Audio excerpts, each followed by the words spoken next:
think just it just happens that the nature of all the companies I've worked at, there's always been a remote component to what we did, whether that was because people were working from home, or we had different offices, or we did have fully remote teams as well. So I've spent a number of years honing that ability to still create amazing meetings and training in a remote capacity. And I just so happened to be pivoting more of my business towards this way of working in the last 6 months or so. So this is, I've had some time to play with some technologies as well. And so hopefully everything that Ben and I have learned can help benefit other people as well. Yeah, and you can avoid all the mistakes that we've made. And avoid Yes. the unnecessary investment in rather random pieces of technology, which I tend to make. Okay. So the agenda for our time together, we structured into 4 distinct areas. We tried to chunk it up into small pieces to keep people engaged and to keep the pace going. So what we're going to start with is kind of talking about, at least, is connections. And this is what we just asked you all to do. Now, this is something that we've taken from training from the back of the room, and we'll give a little bit of information on that. We'll then talk about, Philiy will predominantly talk about remote team alliances. So the things to consider and the effect they can have. We'll then talk about different techniques. So things that maybe would work in a room that maybe wouldn't work remotely, and the kind of the courage you have to try some of these different things. We'll then end with a Q&A where you're all welcome to throw whatever questions at us you wish. All we'd ask is that you raise a hand, or you put something in the chat window so we know that you'd like to speak, so we don't end up with people speaking over each other. And we're happy to answer any of the questions that you have.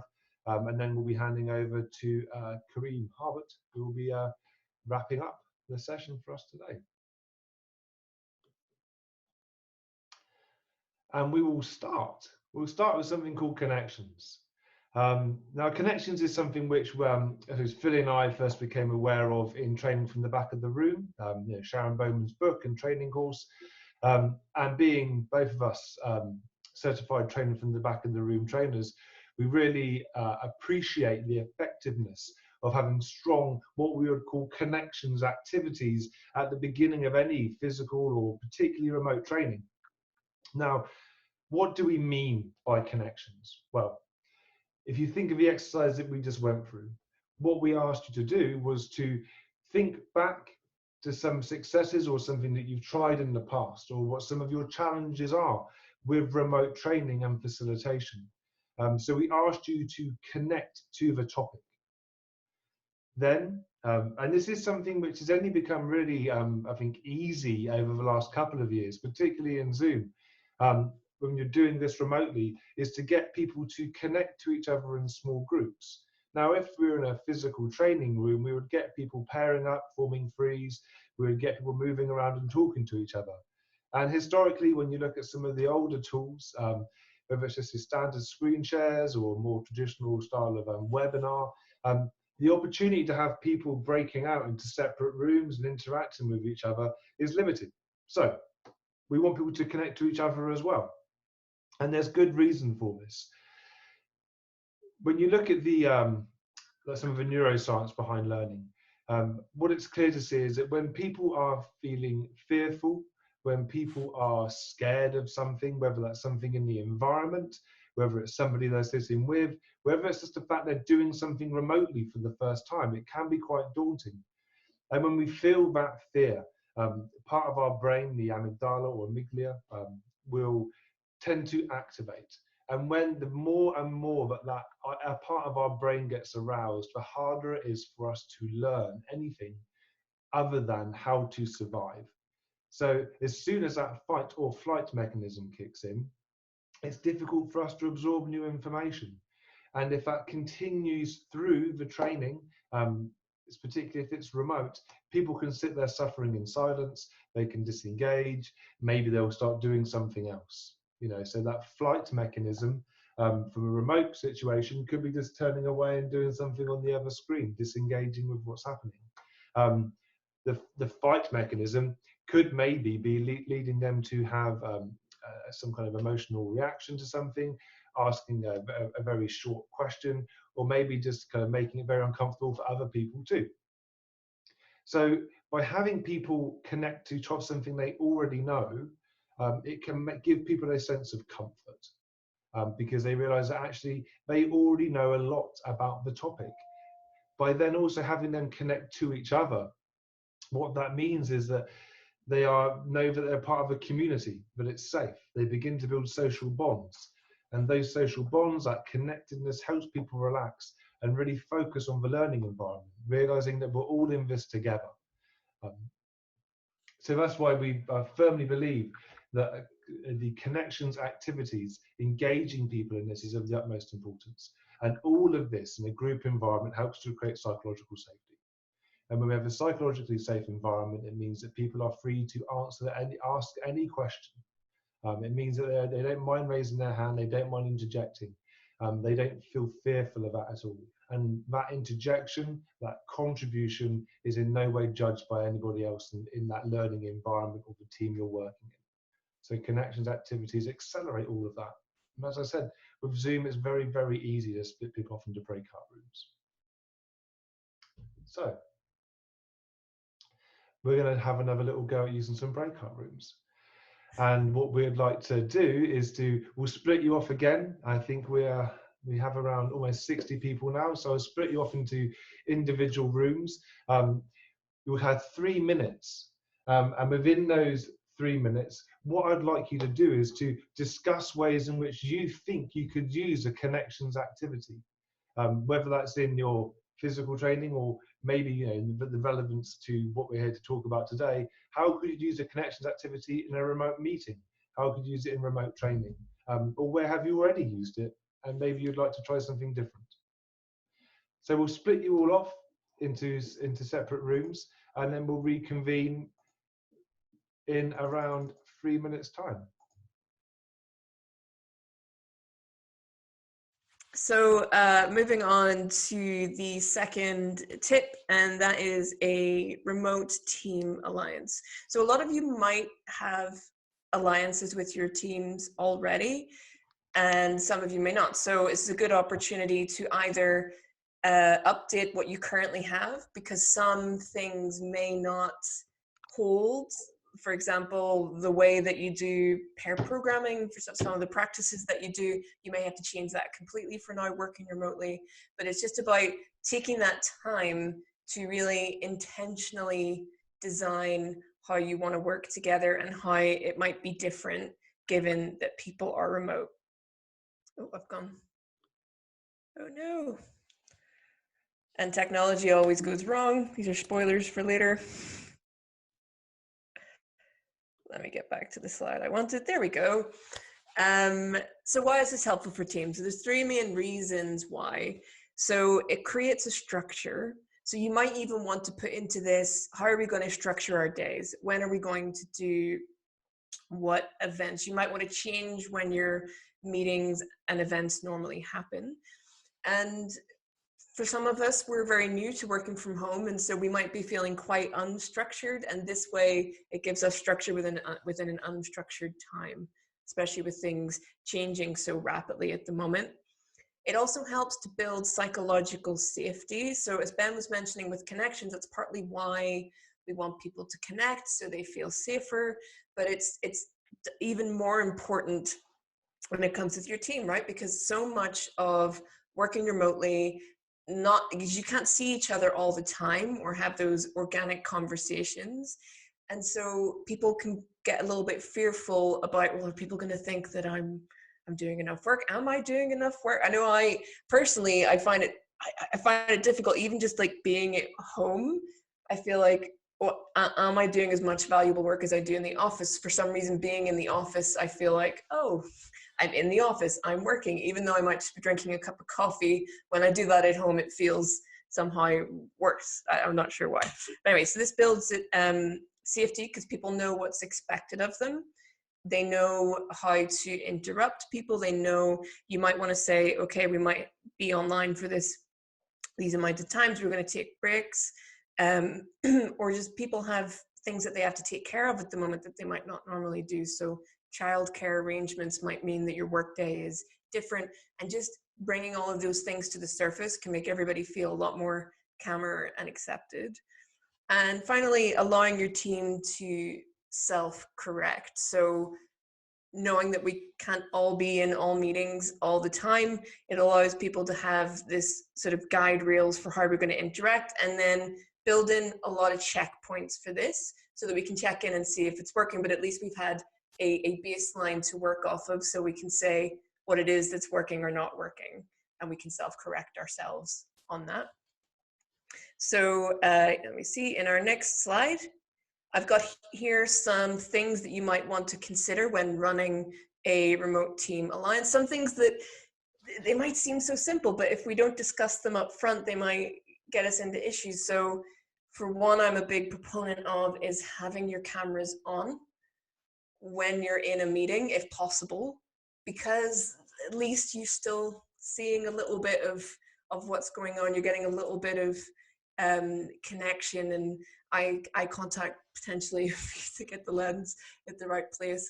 How do you want to interrupt people? So what is the online equivalent of tapping someone on the shoulder at the desk or giving them a little wave? Building in more frequent breaks, all these different things. And one thing I find, especially on remote meetings, how do we ensure everybody's got heard? Put your hand up if you have had a situation recently where everybody started talking over one another and you couldn't hear anything. Yep, lots of hands. So how do you want to handle? Someone did the digital raised hand. Andy, well done. So yeah, we want to try and account for these things. So a good way of dealing with that can be if you've got a chat function in your video chat.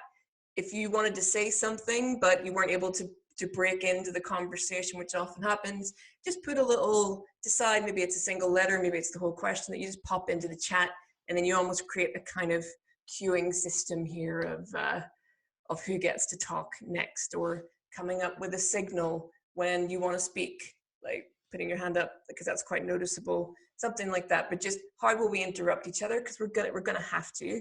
But if we agree that up front, people will be less offended than if you just started going like this without telling them first of all. So yeah, so there's a bunch of things there that we'd like that you can think about. And again, check in on these frequently. So we're going to send you off into a room again. You're getting used to this now. And have a think about these questions. Which ones do you think relate to your team? Can you think of any others? And how might you run this with your team remotely now? So Ben, if you could do the one thing I forgot to say is, of course, when you go into the rooms, you'll meet new people. So do introduce yourselves and kind of make those connections.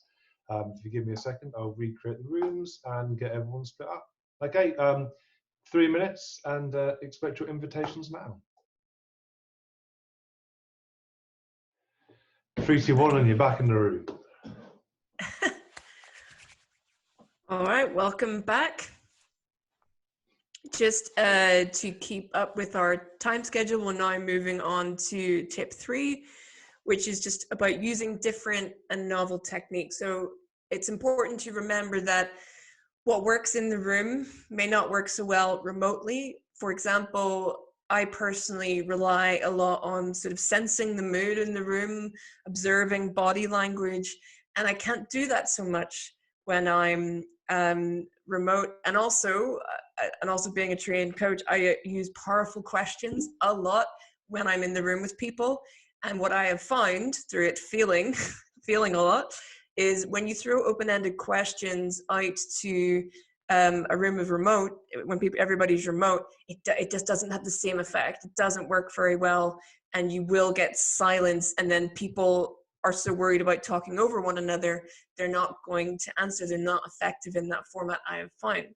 So my top tip on altering from that is to use people's names and ask people directly. But of course, designing that up front with people so that they know you're going to do it, sort of calling their names. And you might even design that every sort of 5 to 10 minutes, if people haven't had a chance to talk, you're just going to call their name to see if they did want to speak. And if they don't, they just say pass and you move on, but you're ensuring that everybody is getting that check-in. All right. Okay. So, as saw Shane put a link to Liberating Structures a second ago. Well done, Shane. Top marks. Couldn't have planned it better. So when we talk about using these different techniques and doing something novel, maybe liberating structures for some is very normal. I think it's had a huge surge in popularity over the last couple of years. But there are some really fantastic techniques in liberating structures which are easily applied to a group environment. I think one of the biggest tips when we're talking about using different or novel techniques is to be courageous. It's not easy or straightforward at times to try something new and different. So I think that there takes a certain element of a leap of faith. So we recommend liberating structures as an example. One very easy thing to use in a group environment is the 1, 2, 4 all technique. And there are various ways of kind of playing with that. So for example, I have a remote workshop later on today where I've asked everyone prior to the workshop to answer a question and come up with some bullet points. So ask them to consider kind of what Agile means for their organization. And they've sent through a list of bullet points. And now they've done the one part of 1, 2, 4 all. When we start the workshop, I'll split them up into pairs. They get to work in a pair, go through what they've created, generate some new ideas, consolidate them, then they come back, and then I break them off into groups of 4. When the groups of 4 go off and they have another conversation. And we can keep doing this diverge merge through 1, 2, 4 all, for example, or even techniques, if anyone's familiar with something slightly more technical, but specification by example, which is all about diverge merge. If people have got any techniques around product backlog refinement with having people go off and then come back together. All of these frames which we are provided with are incredibly useful. I would also, in addition to that, I mentioned it before, but training from the back of the room, if you were to buy the book, there are tons of exercises in there. I think maybe even the 10-minute trainer as well, another one of Sharon Bowman's books. Very, very useful books. And what they provide you with are frames which you can insert your own content in. So be courageous, pick a frame, try and insert in something new, play around with it a little bit. Just because it's written in a book one way doesn't mean that's the way you have to do it. So if you're engaging people in something that's novel and different, it will be more memorable for them. They'll take it away with them. And one other little tip that we wanted to share. So there's a technique in Scrum called the daily Scrum.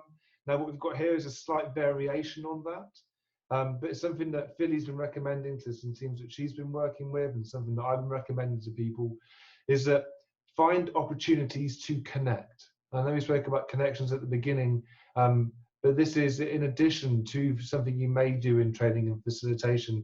This is maybe something you can do at points in your training or just in your daily work. But take time out at the beginning of the day, in the middle of the day, at the end of the day. Think about these 4 questions, which aren't your traditional questions for like a daily Scrum.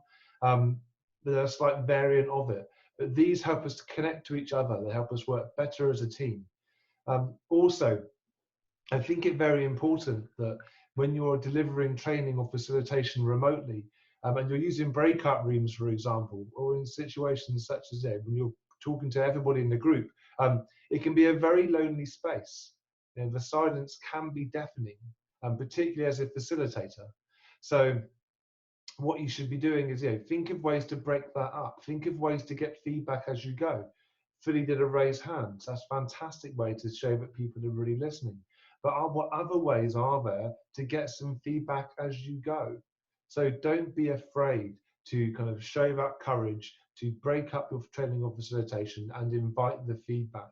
Get some new ideas and be able and ready to pivot. So on courage,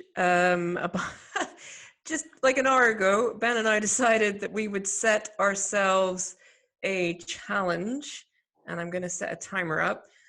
We were going to try and see how many tips between us we could come up with within 2 minutes. Yeah.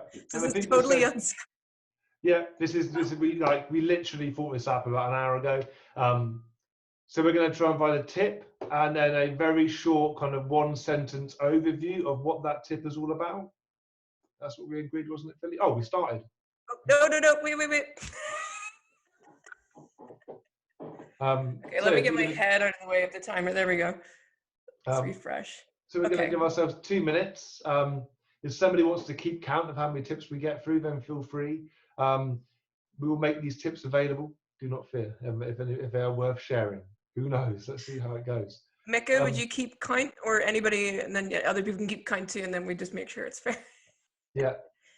All right, Mr. Maynard, are you ready? Okay. Go. When you're doing remote facilitation, have a stopwatch. When you're using breakout rooms and when you're talking to people, it's easy to lose track of time. So keep a stopwatch beside you and make sure you keep an eye on how long you've been talking for. Good. Pay attention to your lighting. Make sure your face is lit, because sometimes it can look like you're in witness protection if you're backlit from behind, and we want people to be able to see your face. Ben. Do a dry run. Get some friendly people. Like if you've got an idea, you're going to try something new or new technology, do a dry run. Get a couple of people, come together and play around with it in a safe place. It's hard to really appreciate how remote training or facilitation will be experienced on the other end. So get some people who can be friendly and honest with you to tell you how things are going so you can improve before the event. Philly. Remember that people's attention capacity is lower when you're remote. There's more things to distract you. You're staring at a screen, not a person. So build in plenty of breaks. Ben. Watch your posture. I've just invested in a new chair. I think that's what the doorbell was a second ago. So make sure you're comfortable. Don't slouch too much. There's something about kind of being upright, standing at times, gets more lung in your oxygens, move around, have a bounce. All these things are great, but that movement and your posture is very important. Philly. Camera on at all times if you can, and so therefore be aware of what is behind you. Ben. One that I've stolen from Virginie, hi Virginie, thanks for this, is like be device aware. So think about what it might be like for people who are using a phone versus using a laptop or something else. Experiment, and then when you're doing a dry run, perhaps use the different devices. Philly, 8 seconds. Break down into smaller groups if you can, like we did. Lots of things can use different rooms, so it doesn't need to be as fancy as Zoom. Oh. Well done. Okay.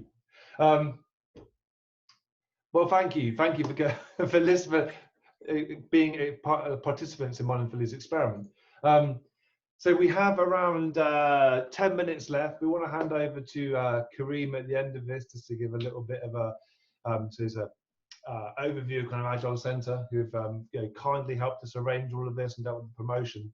But let's, Philly, if you agree, let's shut up. And if people have got questions that they would like to ask, we were asking that they virtually or physically raise their hand, and then we can pick people to go. Well, thanks for putting that in the chat, Tony. That's brilliant. Thank you. So, Graham. Yeah, have you got a suggestion of how to speed up some of the processes that we do in the office? So when our teams are selecting stories, what's the quickest way to try and get through that when you're doing it remotely? Would this be in like sprint planning, for example? Yeah. So there you go, Graham. So by the time you get to sprint planning, you would think that teams would have an affinity to particular items. So they will be the items that they've refined previously.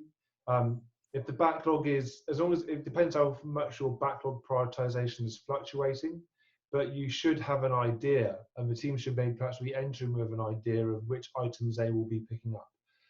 Remember, sprint planning 1, so apologies for all like non-agile scrummy people out there, but yeah, sprint planning 1 is about what you're going to do. Sprint planning 2 is focused on the how. So you expect sprint planning 2 to go on for much longer. I think the Scrum Guide recommends up to 8 hours for sprint, for the whole of sprint planning, which is for a month sprint. That's a very long time. but sprint planning 1 should be short-ish. Teams should understand what they're picking up. So perhaps talking to the teams and making sure that they're clear on what the priority items are. So sprint planning 1 is a very short event. If sprint planning 2 has taken too long, then that probably is an indicator that perhaps there's more time needed to refine, or perhaps a bit more structure to the way that the sprint planning 2 is happening. Okay, I was just thinking it takes a bit longer because the remoteness rather than people picking things off the board. Yeah, I say think about preparation. I mean, I would also say in sprint planning, I would never have the board open. I would just kind of, I always try and have, especially if you're using Jira or something, just not to show that. And almost kind of do like a pre-sprint planning prep to make sure the teams are happy and understand what items they think they're going to take into it. So maybe sprint planning 1 could be extra short. I think there is, you have freedom to experiment just because the framework says to do something a certain way. Right now, I think you have a carte blanche to try and experiment with things a little bit. Okay. Cool. I think I see that Virginie, you've raised a digital hand. Yes. Hi. Just I guess a question on any advice because I work with teams who've never really used Zoom or any kind of remote before. So if you know any good resources for teams who who are not like tech savvy and don't know how to use this sort of technology, what would be the best, any tips or any resources, basically? I can't think of a resource off the top of my head, but I think my main tip would be to book in a meeting for just getting used to the tool and playing with the tool, and like we've been doing today with like playing the virtual backgrounds and things like that. So you could almost teach them skills, get them familiar with the tool by setting little challenges. So it could be everyone display a photo of their last holiday where it was or something in their background. So maybe come up with little challenges that would teach them and get them more comfortable with the tool. That's just off the top of my head. There's also free online Zoom tutorials. So if you search on the net and on Zoom's website, there's loads of free tutorials you can use for literal beginners. So when I run sessions, and I suspect someone may have never used Zoom before, I give them that link and send it out in advance, and then I follow up and check, are you okay with Zoom? Are you okay to join? And we go from I know nothing to yes, I can use it now. Thank you. I don't think you can't skip the fact that you just got to spend time getting people up the curve. I think there was some research done a year or so ago that showed like most of the people who don't generally work remotely are from a slightly older generation who haven't had the opportunity to kind of haven't grown up with this type of technology. So I think some of that can take more time, and I would say that the personal touch goes a long way when you're trying to get people to engage with a new type of technology, especially one which is maybe quite abstract and requires a certain amount of openness to communicate in these types of environments. Thank you. You're welcome. Scott Oliver, did you have a hand up? Scott. Yeah, Scott on the beach. Awesome. Chilling. Yeah, this is where I got engaged. Is it really? Yeah. Congratulations. In Bali in November. So I've got 2 questions, but I'll just stick with one for now. I'm just curious to know if anyone's got any tips on using Google Hangouts chat, because whilst it's great for video and sound and all of that, so it's within G Suite for those. It doesn't have breakout rooms, which is really frustrating because I really want to use Zoom, but I just don't have that available to us with the client I'm currently helping. Zoom's blocked. Can't use it. What I've got, Ryan, that so I work with a client with proprietary, it's difficult to say, video software as well, but each individual has their own like room, or you can have a randomly generated room. So when I want to break people up into groups, I say, okay, this 5 people, you're going to Kevin's room. This 5 people, you're going to Ben's room, and we're going to meet back at this time in this room. That's kind of a way I've hacked it. That's exactly what I've done. Oh, well, there you go. It was Great minds. Someone had it. Different things, yeah. It's not ideal. That isn't ideal. It's not as good as Zoom as it is. like you can't do half the stuff. So, but that's good. That similar sort of Sorry, thing. I just gave you your own solution. No, it is the only solution I can think of right now. That's why I was putting it to the room. But if you find anything else, Scott, let us know. We'd like to hear it. Yeah. Okay. All right. 5 minutes left. Do you think maybe one more question and then we hand over? Maybe for one more. Oh yeah, there's a question in the chat here. How did I get a visible timer while presenting? It's a software called Ecamm Live that only works on Mac, I'm afraid. But if you've got a Mac, you can make use of that. Yeah, and just so you know, that isn't a pillow with Philly written on it. As much as it looks like a pillow with Philly written on, that's actually Ecamm Live doing its magic again there. What do you mean? Everything in my house has my name on it. What do you? My Philly pillow. Anyway, cool. And John's put a link in the chat there for anybody wanting to have a look at Ecamm Live. It's really cool. There's loads of online tutorials on YouTube on how to use it. And I thank my husband, videographer, for the lighting. I've done lots of research, and there's nothing quite as usable on Windows. There is something called Personify, which is a very fancy tool, but I think is quite resource intensive, so you need a decent bit of oomph to whatever hardware you've got. There's also something called a Manycam, which is similar to Ecamm Live, but it doesn't feel like the most robust of software, and it isn't the easiest to use. There are other things you can do. I mean, one thing to consider, just on I say two things. I know we're going to kind of to Kareem, but any kind of webcam filter that you can get, which makes your webcam work. So if anyone's got a Logitech camera, for example, comes with some free software. If you do that and then share your screen in Zoom, you can kind of get the effect of that, if that makes sense. So it doesn't have to hook into Zoom, but the fact you can see yourself on your screen and put cat ears or whatever on, but if you share your screen through Zoom, then you get that functionality kind of through Zoom, so you can play around a bit more. And then for people who are slightly more nerdy, I always keep open, I've got a Windows PC, I always keep Task Manager open, because sometimes things are quite computationally intensive. And they take up a lot of disk or memory, so a lot of CPU or memory. So I have Task Manager open so I can monitor utilization. So if something is taking up too much and it's slowing down and the video is getting jittery, then I can kind of manage my home PC. I've got a similar network monitor for my Wi-Fi as well, so I can understand if my kids are busy watching whatever it's my kids watch, Inspector Gadget or whatever. Another easy hack with Zoom is, as you know, you can all put your own pictures into your own background. So you could create whatever you want to have behind you. So I could have put my logo in the bottom of a PDF or an image and put that into Zoom, and that would be like a really easy way to optimize like your background and look kind of professional. You could put your logo and then just put that as your background. All right, I think, is that time up for us? Yeah. So if we hand over to Kareem, if you're there. I am here. Thank you, folks. So you've given me a minute, which is probably about twice the amount of time I need. So I thank you, firstly, Ben and Philly. That was super useful. My favorite thing about this community is the sharing and the willingness to sort of share what people have learned. There is no point in us all reinventing the wheel here. So very much appreciate that awesome session. That's very cool. Please excuse the post-its in the background. My daughters have decorated my office. I might need to deal with that soon for some other sessions. One thing to say, we're going to be putting to the test some of these tips that we've learned today. We are open for business.